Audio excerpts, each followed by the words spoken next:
श्री परमात्मने नमः। नरसिंह उत्तर तापनीय उपनिषद नवम खंड आगे।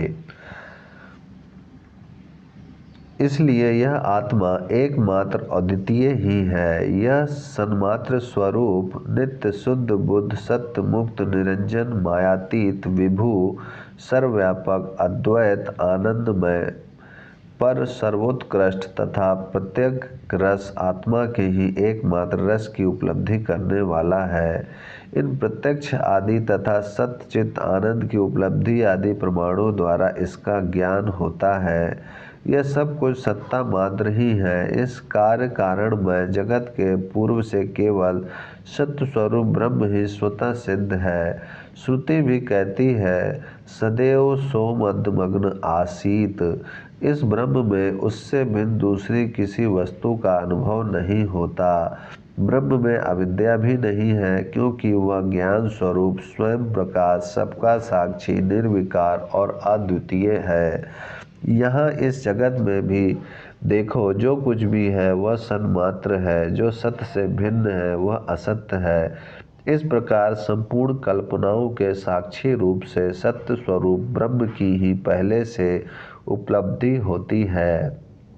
वास्तव में कार्य की सत्ता न होने से यह परमात्मा का कारण रूप भी नहीं है। यह सत्य स्वरूप ब्रह्म अपने आत्मा में ही स्थित है, आनंदमय चिद्घन स्वरूप एवं स्वतः सिद्ध भी है। निश्चय ही किन्हीं अन्य प्रमाणों से इसकी सिद्धि नहीं होती। वही विष्णु, वही शिव और वही ब्रह्मा है। अन्य सब रूपों में भी वही उपलब्ध होता है। वह सर्वज्ञ सर्वत्र व्यापक एवं सर्वस्वरूप है, अतएव नित्य शुद्ध है। उसके स्वरूप का कभी बाध नहीं होता। वह बुद्ध ज्ञान स्वरूप सुख रूप आत्मा है। यह संपूर्ण जगत निरात्मक आत्मा से शून्य नहीं है तथा निरपेक्ष आत्मा भी नहीं है, क्योंकि स्वतंत्र आत्मा तो इस जगत की उत्पत्ति के पहले से ही स्वतः सिद्ध है। यह सब जगत कदापि सत्य नहीं है। आत्मा अपनी ही महिमा में स्थित सर्वथा निरपेक्ष एकमात्र साक्षी और स्वयं प्रकाश है। देवताओं ने पूछा, वह नित्य शुद्ध बुद्ध एवं आत्मभूत तत्व क्या है? प्रजापति ने कहा, वही आत्मा है। उस ब्रह्म के आत्मा होने में किसी प्रकार का संशय नहीं करना चाहिए। यह आत्मस्वरूप ब्रह्म ही इस संपूर्ण जगत की सृष्टि करता है।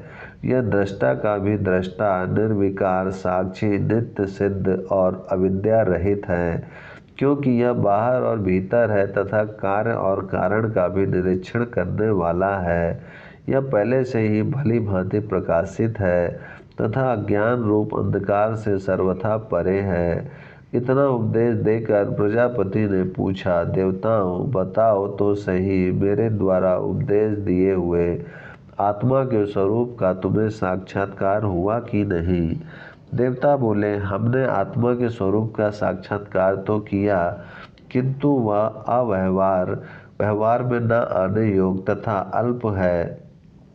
यह सुनकर प्रजापति ने कहा, नहीं, आत्मा अल्प नहीं है। वह सबका साक्षी है, निर्विशेष है। उससे भिन्न दूसरी कोई वस्तु है ही नहीं। वह सुख और दुख दोनों से रहित है, अद्वितीय परमात्मा है, सर्वज्ञ है, अनंत है, अभिन्न है तथा द्वैत रहित है। माया के कारण ही उसकी सदा सम्यक प्रकार से उपलब्धि नहीं होती, परंतु वास्तव में वह प्रकाशित न होने वाला नहीं है, कारण कि वह स्वयं प्रकाश है। माया और अज्ञान भी आत्मा में ही कल्पित होने के कारण आत्मा से भिन्न नहीं है। तुम ही सब लोग आत्मा हो। इतना कहकर पुनः प्रश्न किया, क्या अब भी तुम्हें आत्म तत्व का दर्शन हुआ? यदि हुआ तो अद्वैत रूप से या द्वैत रूप से? देवताओं ने कहा, हमें तो द्वैत का ही दर्शन होता है। प्रजापति ने कहा, नहीं, तुम्हें द्वैत रूप में आत्मा का दर्शन नहीं होता, क्योंकि आत्मा तो तुम ही हो, वह तुमसे भिन्न नहीं है। तब देवताओं ने कहा, भगवान अभी पुनः उपदेश कीजिए। प्रजापति ने कहा, तू स्वयं ही आत्मा हो, तुमसे पृथक द्वैत का कहीं दर्शन नहीं होता। यदि तुम्हें द्वैत दिखाई देता है तो तुम आत्मज्ञ नहीं हो, क्योंकि यह आत्मा असंग है।